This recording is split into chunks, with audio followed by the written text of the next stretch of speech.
కాకినాడ నగరంలో ట్రాఫిక్ నేరాల నియంత్రణ కొరకు డ్రోన్ కెమెరాలను వినియోగిస్తున్నట్లు జిల్లా ఎస్పీ బిందు మాధవ్ తెలిపారు. Kakinada traffic 1, 2 traffic police station సంబంధించి ద్విచక్ర వాహనదారులకు అవగాహన సదస్సు నిర్వహించారు.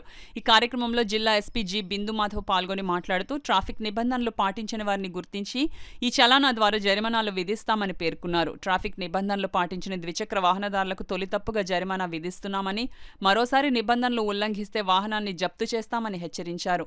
ఈ కార్యక్రమంలో ట్రాఫిక్ సిఐలు రమేష్, రామారావు, ఎస్ఐలు, సిబ్బంది తదితరులు పాల్గొన్నారు. ఓపెన్ డ్రింకింగ్ కానీ, ఈవ్ టీజింగ్ కానీ, అట్లనే డ్రంక్ అండ్ డ్రైవ్ కానీ, హెల్మెట్లెస్ డ్రైవింగ్ కానీ వీటన్నిటి మీద ఆఫ్లైట్ ఎన్ఫోర్స్మెంట్ పెంచడం జరిగింది. అట్లనే ఎక్కడైనా కొంచెం ఎలూఫ్ ప్లేసెస్లో యాంటీ సోషల్ యాక్టివిటీస్ అన్ని కంట్రోల్ చేయడం కోసం డ్రోన్ని ఫ్లై చేసి అక్కడ ఎవరైనా గుమ్మిగూడారు ఏదైనా అసాంఘిక కార్యకలాపాలు చేస్తున్నారంటే అక్కడికి పంపించి వెంటనే వాళ్ళందరినీ ఇంటర్సెప్ట్ చేసి అరెస్ట్ చేయడం జరుగుతుంది. సమ్ వెరీ నియర్ ఫ్యూచర్లో we'll conduct a program where we are going to induct around 15-16 drones అన్న ఒకటేసారి ఈ డిస్ట్రిక్ట్లో తీసుకోవాలనే ఎఫర్ట్స్ పెడుతున్నాము. Very soon before the end of March I think will be fruitful in this effort.